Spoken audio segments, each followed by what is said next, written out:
Thank you so much. Good evening, Senator.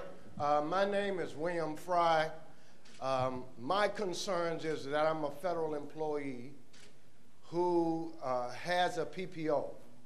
But I put in for Social Security, and they're going to take 2/3 of my Social Security to pay for an HMO and make my PPO of my secondary insurance.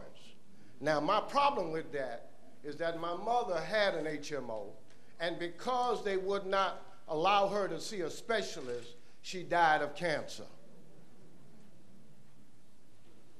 I'm not sure I understand the issue. If you are a federal retiree or federal worker? I'm a federal retiree. Federal retiree. If you're a federal retiree and you are eligible for Medicare, you need to make Medicare your primary, and then the federal plan becomes your secondary if you're a retiree. But I don't want to do that. I'm not sure what you want to do. Because the HMO will restrict me needing to see a specialist. Because of my wife, I have a heart condition. I worked at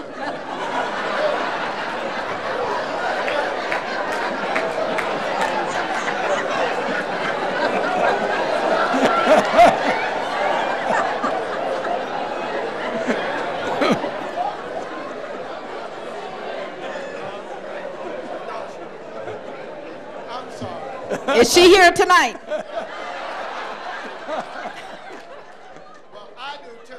Right. Go ahead, sir. Right, yeah. I worked in a facility where there was human waste. Right. And they did not make any provisions for the fact that I worked in a wastewater treatment plant for 30 years, and now I have all kinds of problems. All right. Well, I'm not aware that you have to give up your PPO option as a retiree in Medicare.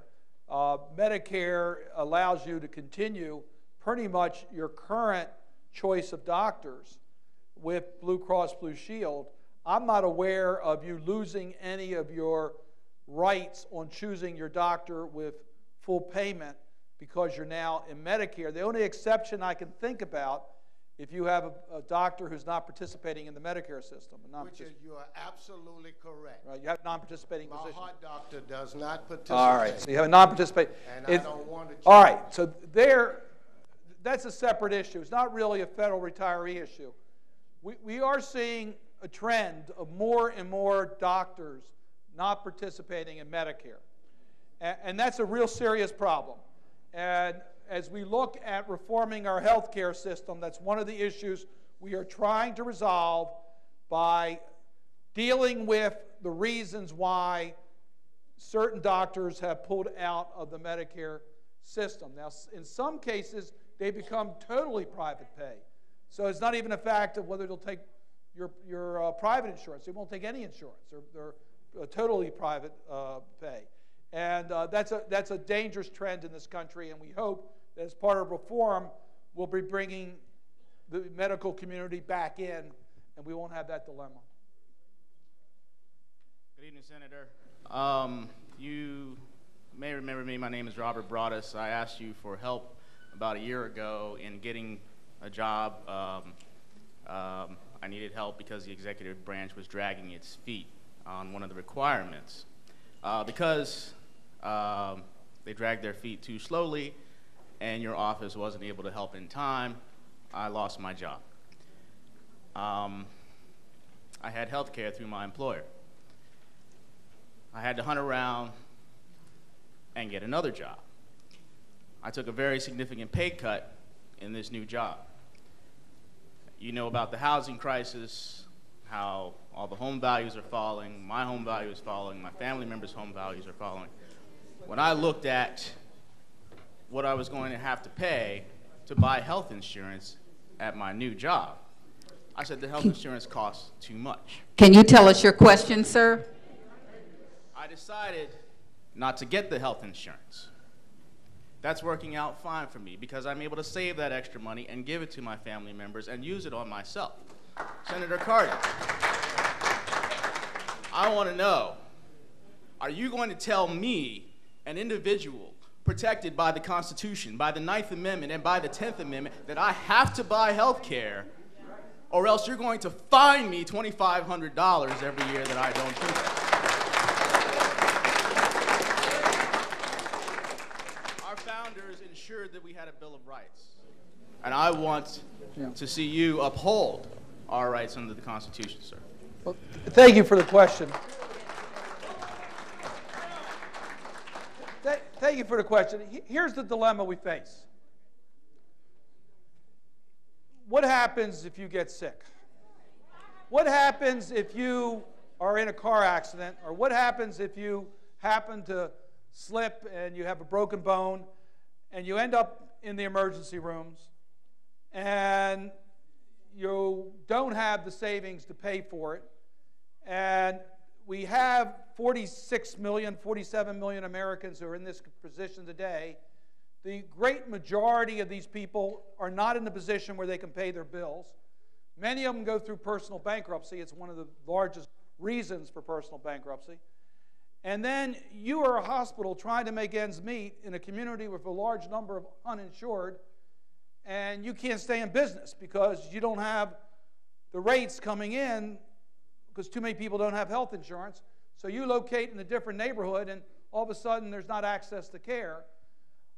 What do you do when you should be getting these tests that Dr. Schell was talking about, but you don't really want to lay out that $200 or $300 to do it, so you don't.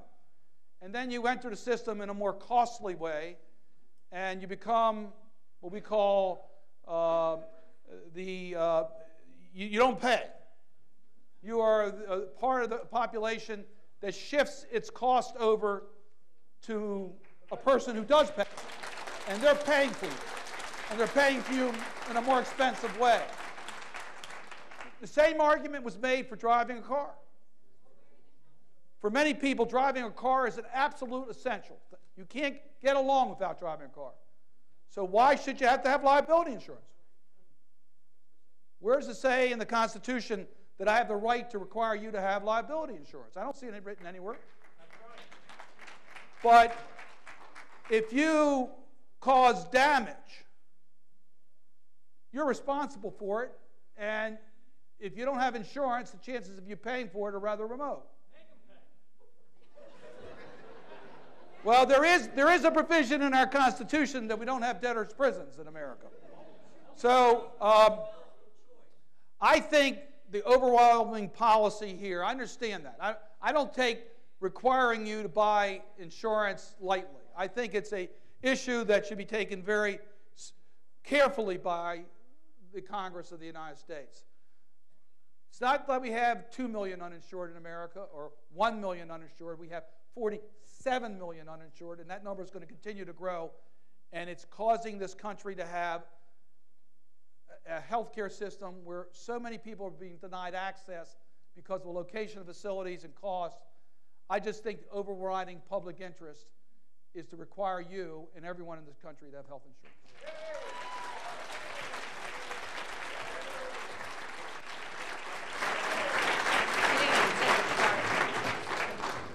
Good evening, Senator Cardin. Okay, good evening. For the purposes of my question, I must full disclosure, I'm a small government kind of gal. You have to step closer to the mic, please. Thank you. Can you hear me now? No, they can't hear you.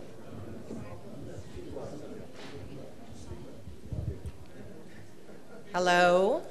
Okay, thank you. Senator Cardin. For the purposes of my question, full disclosure, I am a minimal government kind of gal. I am deeply concerned. I don't think that health care reform, I think it's a misnomer. I think everybody would say that health care is the finest in the world.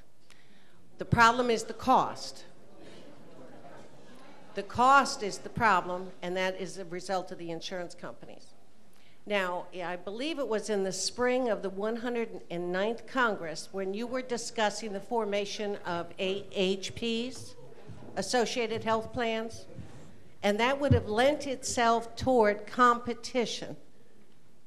where businesses could ban